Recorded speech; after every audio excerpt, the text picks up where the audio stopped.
Welcome to the Awakening Together channel here on YouTube. This is our Awakening Together weekly gathering. Each and every week we have a different minister who speaks. If you'd like to attend our services live, please visit our website awakening-together.org. Click on Online Sanctuary on the main menu. Then, How to Enter the Sanctuary. Our services are held Sundays at 10:15 a.m. Eastern Time. We'd love to see you in the sanctuary. Brilliant. Thank you very much, Sina, and a very good morning to you. If it's your morning, it's not for me. And welcome to everyone. I really wanted to talk about something I'm exploring at the moment and committing to, and you are my witnesses today to that. So thank you. And that is asking the question, are there really any problems? And by virtue of that, is there really anything that needs fixing or solving? And it's that time of year where some of us like to set goals for the year ahead. And I find that really helpful for myself. But I noticed that I would have said I didn't have many problems, but I set some goals. And I thought, well, obviously, I do think I have some things that need to be changed. So I obviously do, believe I have problems. And then not only that, but sort of I tried to sort of view them through the lens of Regina's homily last week that asked, where are we putting our faith? And I can see that there are some worldly things I'm focused on, some worldly problems I'm trying to fix. And we might not all know Albert Einstein's quote, or certainly what was attributed to him, but essentially that we cannot solve our problem with the same level of thinking that we created them. He also said, if I had an hour to solve a problem, I'd spend 55 minutes thinking about the problem and 5 minutes thinking about the solution. And to me, this says, first, can mind or this person truly solve any problem? And perhaps even more importantly, have I even understood truly what the problem is that I'm trying to solve for? So I thought we could explore these things together today. And in terms of the core value, I most resonated for this gathering with number 3. We accept our one true self, which is one presence or being, non-dual, without beginning or end, and absolutely changeless. We live this value by practicing letting go of the belief in the individual self as who we are. So I'm going to, Sina's kindly agreed to help me play a song in a moment, but I wanted and then we'll come back for prayer and our reading and see what happens. The song I've chosen is perhaps a little unusual. I don't know. It's The Only Living Boy in New York by Simon and Garfunkel.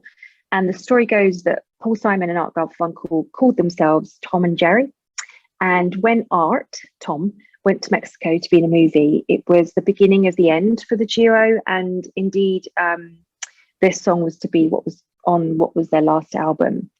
But listening to this song, for me, is like listening to someone with no problems at all. It's like, Art, you may have left our successful band to go to Mexico, be in that movie. I'm so happy for you. And I am swell, and you follow your dream, and life is just peachy. And there's a curiosity and wonder about things unfolding and seeming problems just being seen and meaning nothing. And I find it really inspiring. So here it is. I know Sina's going to share it. It's for those watching the video, it's very cute narration with lyrics from children at a school in South Korea. My favorite line in that song is, I get all the news I need from the weather report. And I often think, oh, I would love to be someone who just gets all the news they need from the weather report. Just is like problem free, like this person in this song.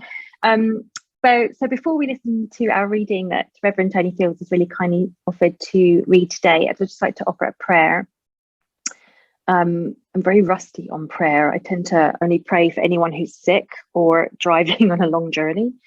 But I was called to pray last weekend. It's a prayer that's still in my orbit, and it's super short. So I invite us to this prayer from the place of that silence that we already are. So taking a breath and resting in that silence and stillness, the fullness, awareness, consciousness with its perfume of peace, contentedness, happiness, dare I say, joy even.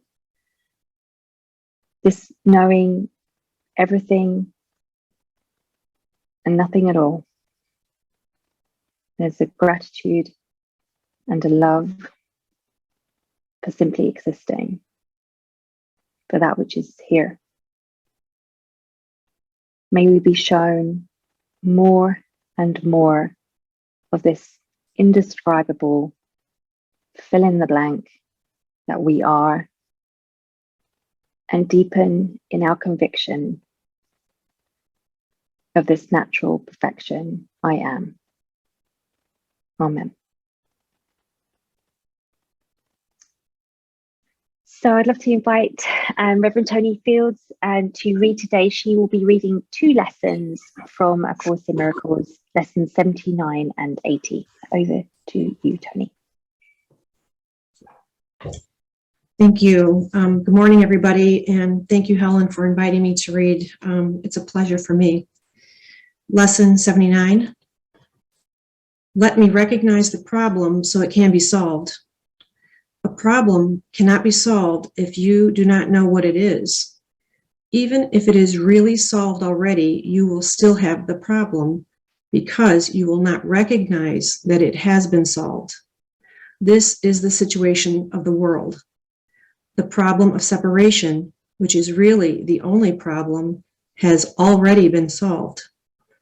Yet the solution is not recognized because the problem is not recognized. Everyone in this world seems to have his own special problems, yet they are all the same and must be recognized as one if the one solution that solves them all is to be accepted. Who can see that a problem has been solved if he thinks the problem is something else? Even if he is given the answer, he cannot see its relevance. That is the position in which you find yourself now. You have the answer, but you are still uncertain about what the problem is. A long series of different problems seems to confront you. As one is settled, the next one and the next arises. There seems to be no end to them. There is no time in which you feel completely free of problems and at peace. The temptation to regard problems as many is the temptation to keep the problem of separation unsolved. The world seems to present you with a vast number of problems, each requiring a different answer. This perception places you in a position in which your problem solving must be inadequate, and failure is inevitable. No one could solve all the problems the world appears to hold. They seem to be on so many levels, in such varying forms, and with such varied content that they confront you with an impossible situation. Dismay and depression are inevitable as you regard them. Some spring up unexpectedly, just as you think you have resolved the previous ones. Others remain unsolved until a cloud of denial and rise to haunt you from time to time, only to be hidden again, but still unsolved. All this complexity is but a desperate attempt not to recognize the problem, and therefore not to let it be resolved. If you could recognize that your only problem is separation, no matter what form it takes, you could accept the answer because you see its relevance. Perceiving the underlying constancy in all the problems that seem to confront you, you would understand that you have the means to solve them all. And you would use the means because you recognize the problem. In our longer practice periods today, we will ask what the problem is and what is the answer to it. We will not assume that we already know. We will try to free our minds of all the many different kinds of problems we think we have. We will try to realize that we have only one problem, which we have failed to recognize. We will ask what it is and wait for the answer. We will be told. Then we will ask for the solution to it, and we will be told. The exercises for today will be successful to the extent to which you do not insist on defining the problem. Perhaps you will not succeed in letting all your preconceived notions go, but that is not necessary. All that is necessary is to entertain some doubt about the reality of your version of what your problems are. You are trying to recognize that you have been given the answer by recognizing the problem, so that the problem and the answer can be brought together and you can be at peace. The shorter practice periods for today will not be to set by time, but by need. You will see many problems today, each one calling for an answer. Our efforts will be directed toward recognizing that there is only one problem and one answer. In this recognition are all problems resolved. In this recognition, there is peace. Be not deceived by the form or problems today. Whenever any difficulty seems to rise, tell yourself quickly, let me recognize this problem so it can be solved. Then try to suspend all judgment about what the problem is. If possible, close your eyes for a moment and ask what it is. You will be heard and you will be answered. Lesson 80.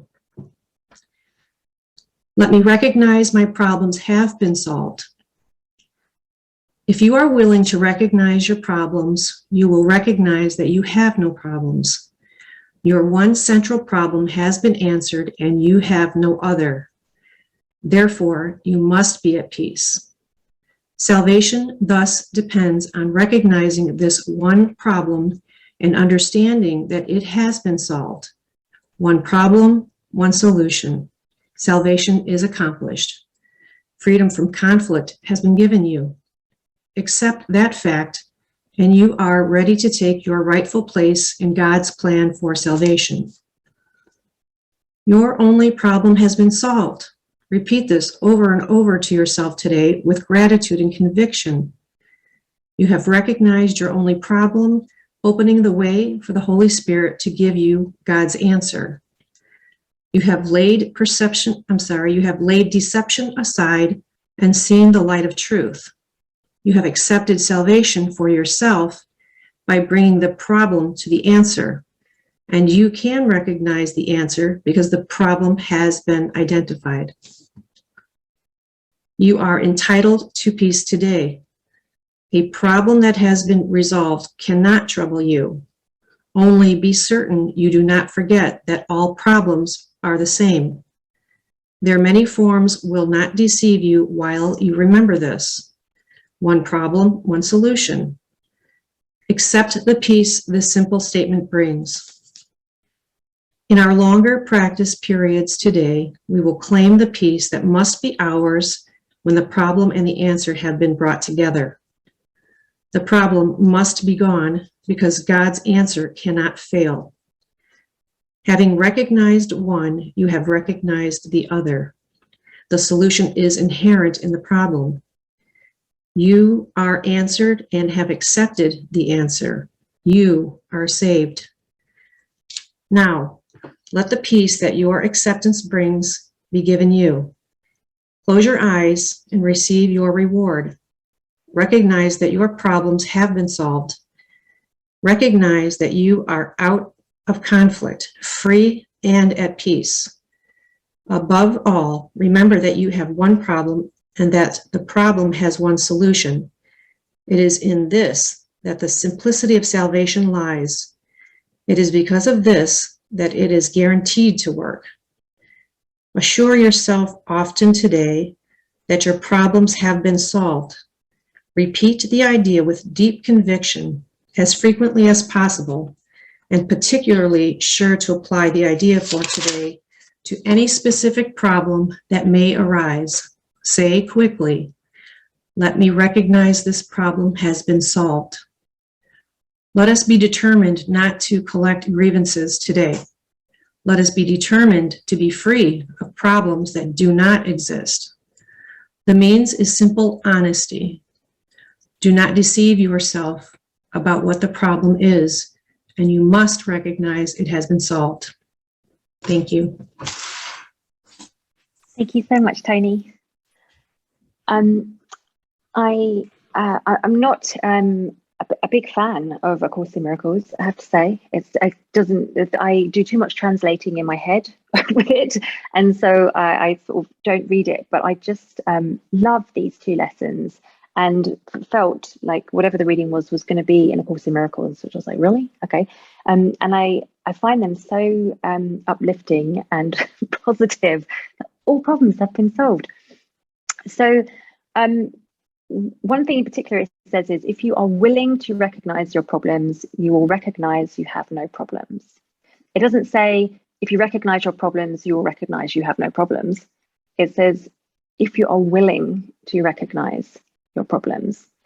And about a week ago, I came across this question, which to me like harnesses my willingness and gives that willingness expression. And I shared it in my sharing in my program on Wednesday.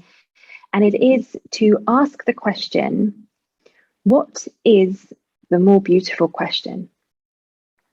So rather than just to take what the mind pumps out, which I often do, and feel like it's sort of lazy really, to see, okay, I see this, but what is the more beautiful question? And then see where that takes me. So as we sort of think about problems, and there's a great Everly Brothers song actually, which I consider playing, which is just problems. The more beautiful question to ask, maybe as a first, is, well, what is a problem? And it's something I'd never asked myself, what actually is a problem? I would have said I was pretty problem-free, because in this person's mind, the definition of a problem is like a major life issue, like a major financial challenge, a major health challenge, big relationship challenge. And very grateful that I don't have those major life issues at this present time. So I would have said, I don't think I have many problems. But as I said, when I was called to sort of sit down and think about some goals for the year, I was like, oh, I got tons of stuff going on here that someone else might call problems. And I looked up the dictionary definition of problem, and it says, a matter or situation regarded as unwelcome or harmful and needing to be dealt with and overcome. So to me, this says anything that arises that the mind says, I don't want this, or this isn't right. There's something wrong here. There's something wrong and it needs to be fixed, thought about, solved. And the synonyms are issue for problem, issue, worry, muddle, something as small as a pickle, bother, or irritant. So it was helpful to me to sort of look at this and see that a problem is just anything for this person that I'm not okay with, that I think is wrong, that needs to be changed, whether it's some health issue I'm trying to fix, or a worry I have about a parent's health, or a thought or a belief that I would like to change. And I can see that the mind is creating problems all over the place. You know, as it says, a long series of problems seem to confront you, and as one is settled, the next one and the next arise. There is no time in which you feel completely free of problems and at peace. They're always evolving. It's like whack-a-mole. So that was sort of my first question was, okay, I can see now what a problem is. And it's the nature of the mind, isn't it, to create problems, to fix things. So believing we have problems, what happens is then we entertain all the consequent thoughts of how to fix things. So I can see that through the asking of this question, what's the more beautiful question here, instead of just like, why do I have so many problems, or how can I fix this problem? It's actually just asking, hang on a minute, what is the problem? And through the asking, I can see there's a core belief in our individual problems. So, want to fix this, want to fix that. But underlying that, for us to then ask, just keep looking at it, I can see that there is a belief that problems exist. So I can see the mind is presenting a whole load of problems that take up mental space. And I can also see that I'm believing them on an individual level, that each one is real. Each of these problems is something to be fixed. They all exist. But more fundamentally, I'm believing that the concept of a problem is real. So again, this core belief that problems exist. And if I didn't believe that, I wouldn't be entertaining problems. And if they, and while they seem so real, and because they seem so real, I've just not ever paused to ask another beautiful question, which is, are they real? Are they real? I believe they exist. Do they really exist, problems? So staying with this question, what is the problem? I can see that there's a second belief, that having believed these problems, I also believe they need to be fixed and they can be fixed. So I believe problems exist and I believe solutions exist. And it teaches us in these two lessons, that actually problems and solutions are one and the same. So, which, if you really contemplate that, there could be no problem was there not a solution. As a concept, the whole concept of problem and solution, solutions would not exist did we not believe in problems. Problems would not exist because, as that dictionary definition told us, they are something to be overcome. So therefore there's a solution. Problem and solution are actually the same thing. They are not separate. The mind, however, you can see, thinks they're separate, that there's some time gap between them. A problem arises, something will, there'll be some time that passes, it may be quick, it may be long, and some action that needs to be taken, some thinking around it, and there will be the solution. So there's a very separateness to how the mind approaches problems and solutions. So what is a more beautiful question to ask here? Well, if I can see that problem and solution are actually one, but the mind somehow creates this separateness between them, then the question is, well, are they really true?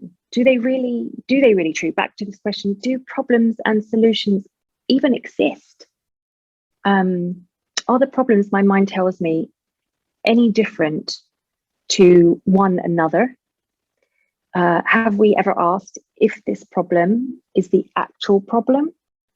My mind tells me, for example, I need to have a much greater work-life balance, and this problem seems to be I don't have enough time. And it's a story as old as time. In my life, it just comes up, and it always feels like a problem that I somehow need to fix by carving out time in my day, or telling myself I'm not going to do the workload I'm going to do the last year. Never works. But the question perhaps is, a more beautiful question. Why do I believe I don't have time? What is the actual problem here?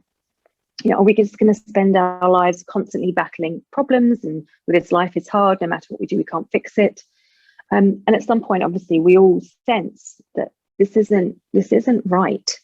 So this more beautiful question to ask is, do we even know what the actual problem is? And this is where lesson 79 and 80 start to sort of come in.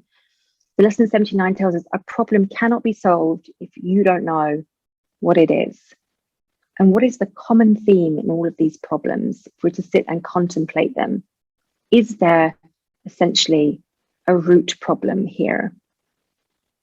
And that problem is, that's lesson 79 and 80 tell us, along with many other spiritual teachings, is separation is that root problem. It's belief in separation. So I have a really hard time with this word. It means very little to me. I just can't feel it. But the closest I can get to it is maybe separateness.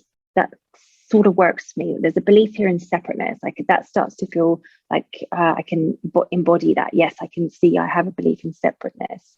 There's a belief that there's an individual person here, or that there is formlessness and form. As Helen Hamilton points out, that's like a belief that is false, that we buy into very often on the spiritual journey. There's form and formlessness, which is itself a separateness. There's a myriad of forms, that this person is one thing and the chair is separate to me, and the lamp, another person is separate to me. So it's a looking, and if I look and see here, do I really know what the actual problem is? And I can sense that, okay, I'm being told that the problem is I believe that there's a separateness here. Is there really a separateness here? And I look and I see that there is no, when I look and see inside, there's silence, there's emptiness. There are no problems. There's no problems from here. There's no separate person. There's no end to this, so therefore I must be everything, but what is here? Nothing. So looking and looking and seeing from this sort of view of, do we know what the actual problem is? And if the problem we're told is separateness, can we explore that internally? So as Einstein says, we cannot solve a problem from the same level of thinking. And a different way of saying this is, you cannot solve the problem from the level of the mind, because it's flawed thinking. It's a distortion, as Helen Hamilton has said before, that the mind has to think in terms of separateness. Even in the whole concept of problem and solution, it's thinking in terms of separateness. It has to think that way, because to exist, for the mind to exist, it has to be separate. It's what its function is. So the next step from here, and I hope you sort of can follow me along, and then we'll have some reflections, is that what happens for me is I say, okay, I think I've got it. I've got it. My one big problem is that I believe myself to be this separate person. And so this one belief means I have ups and downs and problems that need to be solved and that I can solve.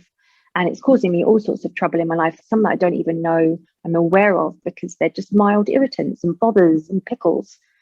But if my sole problem here is that I believe myself to be a separate person, and what happens is this thought arises, then I can fix that.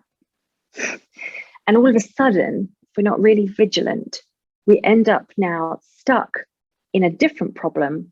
The problem being, I believe myself to be separate, and the solution being, I need to stop believing that.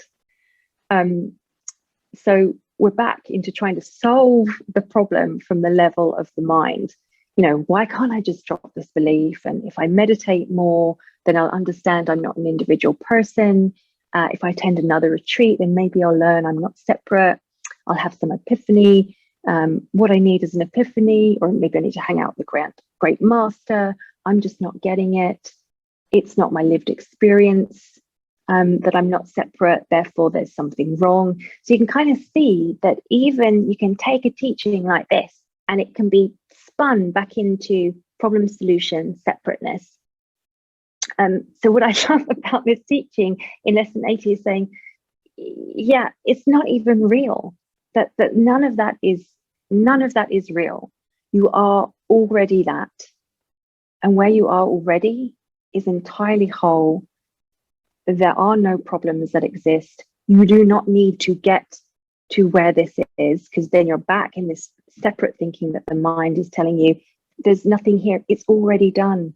There's nothing for you to solve, which I just find so freeing.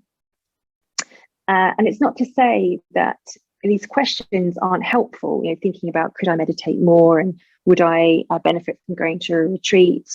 Why can't I shake this belief? They're all completely fine questions to ask and can be super helpful.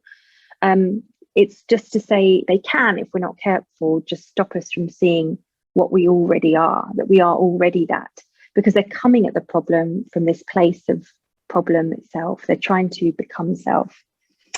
So the more beautiful question can really help sort of flush out some of this and bring us back to that place of actual self, the actual truth of who we are, and plant our flag there, instead of coming at whether it's our spiritual path and the problems we perceive within it, or that we're not there yet, or what's wrong with us, that we're not getting it, to all the myriad of problems, other problems we have, where it's a dodgy knee or the boiler needs fixing, etc. And by more beautiful to me means, is it more positive? Is it more true? Much like the statement process that Helen Hamilton has, that we don't have time to talk about today, but there are some sharings I've shared in the sanctuary about that process. It's also this sort of, I don't know. You're coming to something with a, I don't know. What's the more beautiful question here? And you're looking for one. And maybe the more beautiful question is, why do I have this problem? But then from there, you ask another beautiful question. Hang on a minute. I've been here before. Why am I believing there's a problem and solution, and moving from there? So your only problem has already been solved. All problems are the same, and there's one problem and one solution, and it's already done. So it's not about getting from me to the oneself. That's already done. It's just confirming that this is the direct experience, a place where beliefs and thoughts are just like clouds passing by, and you're already the sky. So I'm conscious of time, but I just wanted to sort of share a real couple quick practices that I'm doing regarding asking this question. Really, if the problem is that I believe I'm separate, then the question is, am I separate? Am I separate? So it's resting in the silence and reconfirming that true identity. Self-inquiry. So it's a question, and this I say is, it's not of coming to self-inquiry, where you ask a question like, what am I? Am I the body? Where do I end? Is there a person here? Am I separate? Does time exist even here? And if not, then how can there be a problem and a solution? The two have to exist together and cancel each other out. Is there form and formlessness? And coming to this questioning of not demanding an answer that I don't yet know, and sort of putting myself at the level of mind, but rather planting my flag in the place of truth and saying, this is a call to be shown more of this indescribable fill in the blank that I am. So always starting from this point, if we cannot solve a problem from the level of mind, then don't start there. Start here in the silence that you are, and ask the more beautiful question from there. So it's like a confirming and a deepening of the experience of that which I am, and starting from a place of wholeness and no doubt.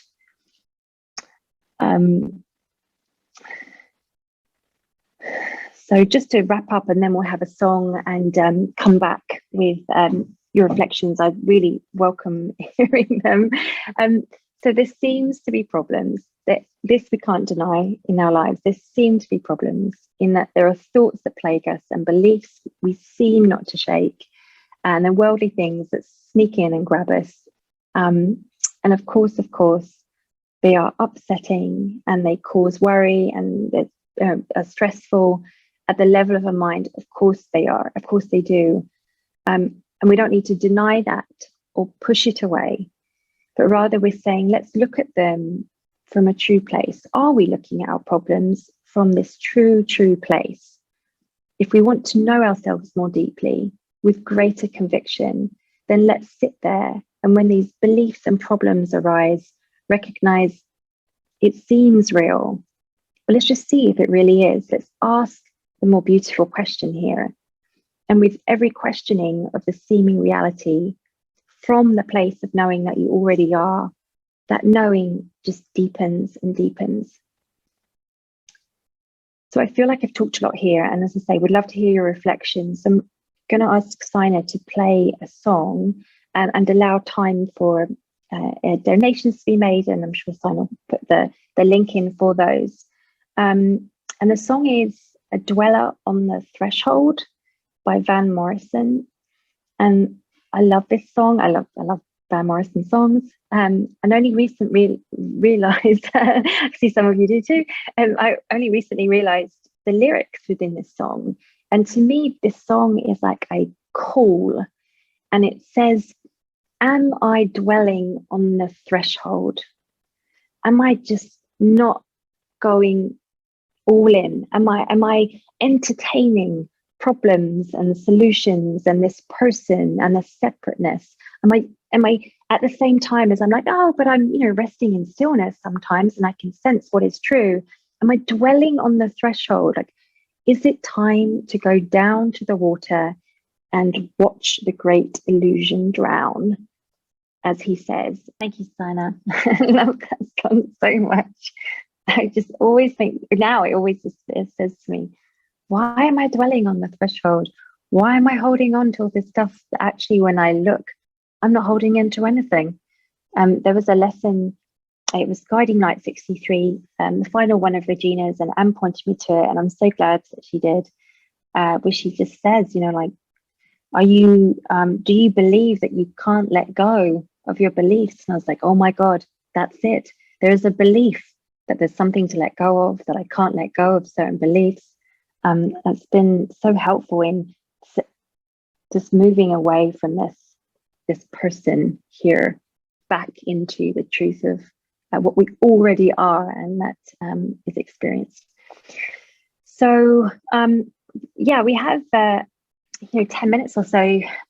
If anyone would like to share their thoughts, there are some typed into the room that I can read out while anyone's thinking about whether they might like to pick up the mic and share. Isadora says, perfect lesson for me, Helen, Toni. I'm currently straddling the space between thinking I have a really big problem right now and knowing that I am one with God. Yep. Dwelling on the threshold. Rhoda says, the belief in a problem is the very essence of duality. Absolutely. And this has already been solved when settled in the truth of what we are. Amazing message. Thank you, Helen and Toni. Does anyone, would anyone like to share? I know we have sharing time also with George. Is George here today? I think so. Yeah. Regina has her hand up. Oh, I'm sorry, I didn't see it. Sorry, Regina. Yeah, for some reason I'm not seeing anyone's hands, so that might be a problem. Sina, you might have to guide us. So yes, please, Regina, take the mic. Yeah, I wasn't using my electronic hand. Maybe I should have. Oh. That probably would have been more helpful. But I just wanted to say that I hadn't really thought about problems in a while. I mean, the idea of problems hadn't crossed my mind in a while. And I hadn't even noticed that. Sometimes when something disappears, you don't even notice it. But of course, you talking about it today brought it up. And it was a little bit surprising because, certainly I used to see lots of problems. But as I asked myself, so if I don't see problems now, what do I see? What came was just that there are things I know and there are things I don't know. And that's how I see. So before, I think I know what the Course says, that it's separation, and I'll swing back to that. But before, I think that as a separate person, I thought I was supposed to know. And I think that was maybe the problem, right? Like, here's this thing presenting itself, and I should know, how to make this different or whatever. It just seemed like I should know. And it's the I should know that's fallen away.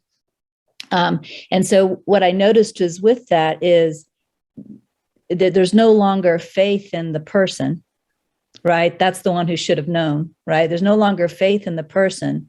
There's, I don't know if faith is the right word, but knowing is a better word. There's a knowing that everything is unfolding perfectly, that everything is in the works, that everything is on its way. And either I know, how it's going because I see enough of the little hints, or I don't know. And that's not a problem, right? What I need to know, I'll know when I need to know it. And if I don't ever need to know it, that's okay too. So that's that's the way I would experience. That's the way I would describe the way I experience the disappearance of problems, like more directly than the belief in separation, which I know is the underlying cause, but more directly, it's the idea that I should know, right?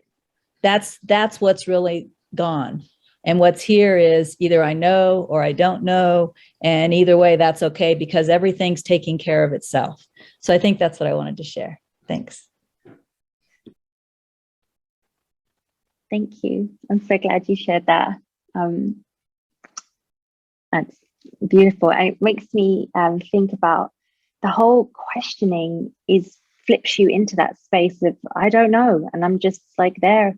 And I don't know. I'm not looking for an answer. I'm just following this question to see what arises. I love the way you said that, because I know for me, the thought of separation, separateness feels like a concept and something I can't quite get my head around. So I really appreciate you sharing your own experiences and knowing and not knowing and all being okay with that. Thank you. And I see your hand is up. Yeah, I think it's amazing. I figured that out. I thank you so much. Thank you so much for this. I love going to the dictionary. I love the clarity that comes every time I come. I love that you went, because I know what a problem is. Talk to me about how to fix it, right? I just automatically went to the solution paradigm of thinking. And when you backed up and said, it's a matter or a situation regarded as unwelcome. Well, that's step one right there. Can I welcome it? Can I welcome whatever this matter or situation is? Can I just welcome it? And I loved when you talked about Albert Einstein said, I got an hour. I'm going to spend vast majority of that hour just being with the question, not up here trying to figure out how I could rearrange things and then judging whether they would, And so, but the second part of the definition, so what's a problem? It's a matter or a situation, what I wrote was a matter or situation regarded as unwelcome or harmful, right? Kind of feel into that, because then there would be fear. It's not just like a problem. A lot of times it'll feel like annoyance, like I'm annoyed. Well, am I annoyed? Like, what am I actually feeling? It's like, there's fear. So is it harmful? Is it believed to be harmful? So can I put awareness, again, can awareness land on that? And then that needs to be overcome and fixed. Well, that's like a call to this unconscious fixing energy. So can I put awareness on the fact that this unconscious fixing energy is just going to rush in as soon as the perception of problem happens? And then I can give a lot of, kind of attention to the fixing energy, because when I give awareness, I guess is a better word, then the believing attention doesn't just get projected in. It stays back, and I feel like this whole talk today was a further refinement in Regina's teaching in her last guiding light, she entitled at the end, which was, when we lean forward, we are projecting believing attention into the person in the form of the belief of a problem. And when we lean back, we're leaning into wisdom. And I loved when she said, as you did today, the same message. When we lean back into wisdom, there's something that knows how to be with this moment differently. And it is not dancing with the problem. It is relaxing out of that and into wisdom that then takes over, and we live from that emptiness. So it's like a further really refinement on that. So thank you so much. Thank you, Anne. You managed to reflect back to such clarity and succinctness. I'm always so grateful for that. Thank you. I just in practice, I was thinking, so something arose the other day, and this was a line of questioning that was really helpful. And by the way, what is the more beautiful question? is from a poet and author, David White, with a Y. He was mentioned in a book as having this question, and something in me went, oh my God, that is your ladder back to the leaning back into wisdom, I guess, for me. So it was a friend, and she had some seemingly always large, major problems in her life. And she called me up and she asked if I would go and visit her. And it's quite a long way, and I didn't want to go. And so this was a problem. I could feel like I just, there was all sorts of swirling going on. It was like, why is she asking me to do this? And I was like, what's the more beautiful question here? And it was, okay, like, why do I feel bad about not going? Or what would another beautiful question be? A question which is more positive, true, and has an I don't know quality about it. And it's, is there something else I could do for her that may be helpful?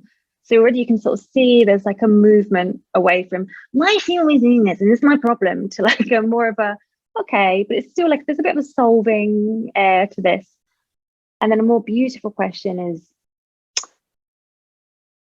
she and I like separate? I was like, oh, okay, that's a big one. Okay, here we're going with that one. That's almost a most beautiful question. But it arose in this emptiness of the question. Just the questioning allowed like this to arise. But already I could just feel that I was back into what I already am. So it doesn't even make sense as a statement. Was I am already that. And from there, it was just like, and that was it. But just the ladder up through this questioning, rather than going to what's the solution as the easiest question that we normally have directly. Like, what's the solution here? Or I don't want to think about this. Let me not think about a solution. So it's just, I don't know if that's helpful, but the sharing of a concrete example. So we've got 3 minutes, and there's, is there anyone else, Sana? I can't, for some reason, I'm not having a gallery view, so I can't see if anyone has got their hand up. But if not, there's just a song. I don't think we'll be able to hear the whole thing, but it's an uplifting, I find it uplifting song that I thought might be nice for you starting your day or in the middle of days, and for me winding down my day. So I'll leave it to you. Thank you so much. Thank you, Toni, for reading. Thank you, Sina, for being maestro extraordinaire. And thank you all so much, and to Waking Together, for all you do. And thank you for having me. And I'm so blessed to be here. Thank you, thank you, thank you. You've been watching our online gathering. It happens weekly on Sundays at 10:15 a.m. Eastern Time. To join us live in the sanctuary, visit our website, awakening-together.org. You'll want to click on Online Sanctuary in the main menu, and then in the drop-down menu, look for How to Enter the Sanctuary. Right there at the top of the page is a clickable link. We'd love to see you in the sanctuary and join with you in fellowship. Thank you again for watching. Also, please know that if you'd like to stay connected via the Awakening Together channel here on YouTube, you can subscribe and hit the bell for more notifications. We hope to see you in the sanctuary.